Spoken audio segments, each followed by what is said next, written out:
चाहिए। तालियां, केवल तालियों से अभिनंदन करें विधायक हमारे जिलाध्यक्ष सौरभ मिश्र जी का जोरदार तालियों से अभिनंदन। हमारी विधायक अरकुंशी जी का भी जोरदार तालियों से स्वागत करें।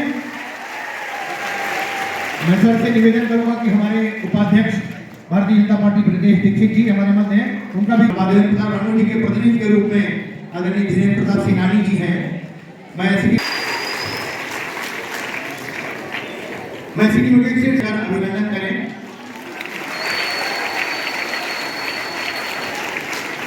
मैं शेख सर से निवेदन करूंगा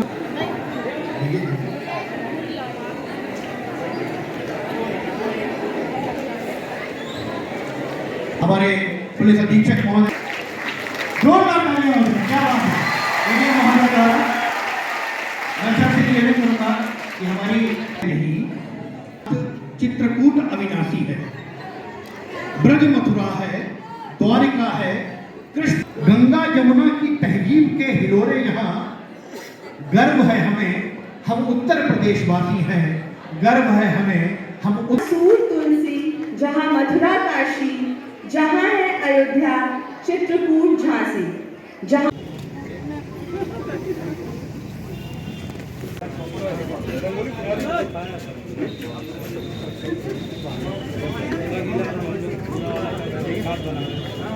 इसका आयोजन किया गया आज।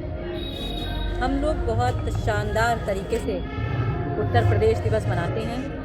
आज भी अपने जनपद में ये कार्यक्रम आयोजित किया गया था और धन्यवाद दूंगी कि बहुत अच्छी तरीके से ये कार्यक्रम आयोजित हुआ।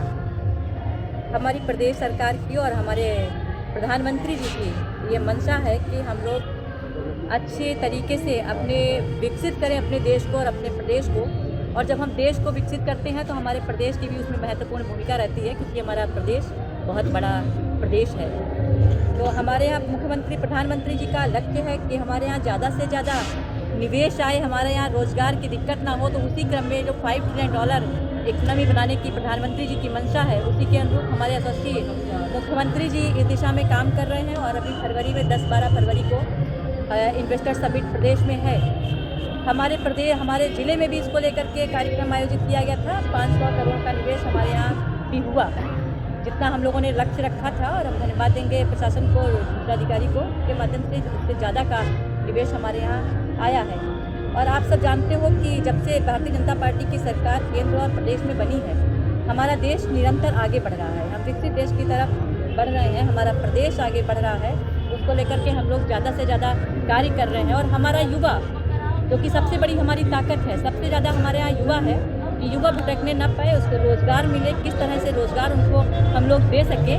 इसीलिए हम लोग काम कर रहे हैं कि उनको किसी तरह की कोई तकलीफ़ ना हो, ज़्यादा से ज़्यादा रोज़गार मिले, रोज़गार के साधन उनको मिल पाए। इसके लिए हम लोग 10 से 12 फरवरी को हम लोग इन्वेस्टर समिट आयोजित हो रही है और बहुत बड़ा कार्यक्रम ये है और हम देश को विकसित करने की दिशा में हम लोग आगे बढ़ रहे हैं। रामचरितमानस का आजकल बहुत विवाद हो रहा है। स्वामी प्रसाद मौर्य ने उस पर एक टिप्पणी की है। अखिलेश यादव की चुप्पी उस पर क्या कहती है, आप लोग क्या किस तरीके से देखते हैं? अखिलेश यादव अभी तक चुप है, कोई उनकी तरफ से स्टेटमेंट नहीं है। इसमें हम यही कहेंगे, जागी रही भावना जैसी, प्रभु मूरत देखी चिंता जैसी। हम लोग ईश्वर को मानने वाले लोग हैं, अपने आराध्य को मानते हैं, और पता नहीं कैसे इस तरह की टिप्पणियाँ लोग करते हैं। स्वस्थ मानसिकता वाला व्यक्ति कभी इस तरह की कोई टिप्पणी नहीं कर सकता। जो भी इस तरह की टिप्पणी करता है तो उसको हम कह सकते हैं कि उसकी मानसिकता अच्छी नहीं है। हम लोग भारत में रहते हैं, लोग अलग अलग तरह के हर धर्म हर मजहब को अपनी अपनी तरह से हम लोग मानते हैं। किसी भी धर्म को हम लोग किसी भी रूप में गलत नहीं कह सकते हैं। जो जिसको मानता है उस तरह से पूजा करता है, लेकिन ये टिप्पणियाँ अशोभनीय है। हमने आपसे कहा कि जाकी रही भावना जैसी, प्रभु मूरत देखी। राम मंदिर आंदोलन को आपकी पार्टी ने लीड किया। अभी बीते दिनों में आपने भी एक बहुत भव्य श्री राम कथा का आयोजन किया। रामचरितमानस पे इस तरीके की टिप्पणी जो स्वामी प्रसाद मौर्य ने की है, क्या उन पर किसी तरीके की कार्रवाई का समर्थन करती हैं आप, या कार्रवाई होगी आपकी सरकार में? देखिए, राम हमारे आराध्य हैं। हम सब लोग राम को पूजते हैं, राम को आदर्श मान करके जिस तरीके से राम ने शासन किया, जिस तरीके से राज्य किया, हमारे देश और नेतृत्व भी उसी तरीके से, देश और प्रदेश का नेतृत्व भी उसी तरीके से काम कर रहा है। देश की सेवा, प्रदेश की सेवा हम लोग उसी भाव से कर रहे हैं। तो जो लोग कर रहे हैं तो उनके ऊपर कार्रवाई होनी चाहिए। उनकी मानसिकता वो पता नहीं इस तरह से कैसे कह सकते हैं, मैं तो समझ में नहीं आ रहा। इस तरीके की टिप्पणी प्रभु राम के लिए की जाए बिल्कुल भी उचित नहीं। अच्छा, एक समाजवादी पार्टी के कुछ नेता इसके विरोध में हैं, लेकिन अखिलेश यादव का अभी तक कोई इस पर बयान नहीं आया है, ना ही उन्होंने कोई देखिए, प्रतिक्रिया। ये उनकी पार्टी है, वो क्या करते हैं उनके ऊपर छोड़ो। उनकी पार्टी के लोग इस तरह से कर रहे हैं तो क्यों कर रहे हैं वो उनको सोचना चाहिए।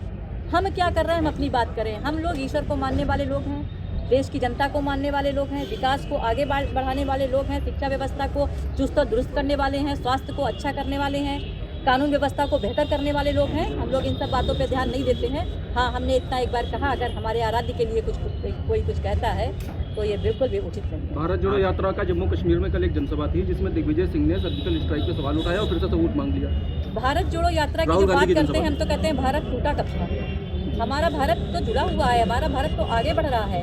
हम लोग सबको लेकर के आगे बढ़ रहे हैं, हम लोग सबको लेकर के साथ में चलते हैं, सभी धर्मों को मानने वाले हैं, सभी मतों को मानने वाले हैं, सभी संप्रदायों को मानने वाले हैं।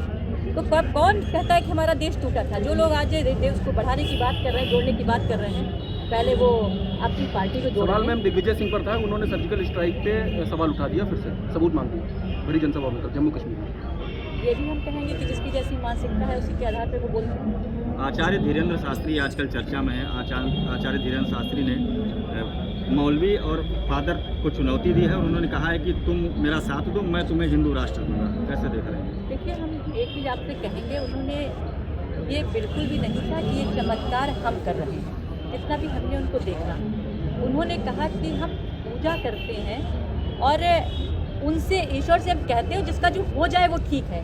उन्होंने कोई इस पे, हमने भी जितना उनको सुना और देखा था, उन्होंने ये बिल्कुल भी नहीं कहा कि ये हो जाएगा। उन्होंने कहा आपकी जो पुकार होती है हम ईश्वर से कहते हैं और वो चीज़ हो जाती है तो ठीक है। तो इसमें हमें कुछ गलत नहीं कर लग रहा है कि वो ये पूजा करते हैं, हम सब भी पूजा करते हैं और पूजा करने के बाद ईश्वर से कहते हैं कि ऐसा हो जाए। तो उन्होंने इसमें हिंदू राष्ट्र बनाने की बात कही है, कहा कि तुम मेरा साथ दो, मैं तुम्हें हिंदू राष्ट्र दूंगा। इसको लेकर क्या आपने बताया कि उन्होंने क्या कहा? उन्होंने कहा है कि तुम मेरा साथ दो, लोगों से कहा है, और मैं तुम्हें हिंदू राष्ट्र दूंगा। ये देखिए, हमने सुना नहीं है उसको बहुत ज़्यादा। इन्वेस्टर समिट अभी हाल में हुआ, हरदोई में भी बहुत अच्छा खासा निवेश हुआ, शायद 1400-1500 करोड़ का। अभी और भी आगे संभावना है। हाँ। एक शिकायत ये आती है कि जो कंपनियां बड़ी बड़ी आती हैं वो लोकल के लोगों को रोजगार नहीं देती, तो हरदोई जिले को क्या मिलेगा अगर वो लोग रोजगार नहीं देंगे? क्या इस पर कोई आप लोग पॉलिसी बना रहे हैं? हाँ, अगर इस बार इस चीज़ पे हम लोग ध्यान देंगे, ज़्यादा से ज़्यादा, पहले भी हम लोगों ने ध्यान दिया और कोशिश की कि हमारे जनपद वासियों को ज़्यादा से ज़्यादा काम मिले। इस बार इसको हम और भी बढ़ावा देंगे कि जो भी रोजगार के साधन हमारे यहाँ मुहैया होंगे उसमें हमारे यहाँ के युवाओं को ज़्यादा से ज़्यादा काम मिल पाए, क्योंकि फैक्ट्रीज अगर लगेगी, उद्योग धंधे हमारे यहाँ लगेंगे तो हमारे युवाओं को ज़्यादा से ज़्यादा उसमें फ़ायदा मिलेगा। ठीक, थैंक यू।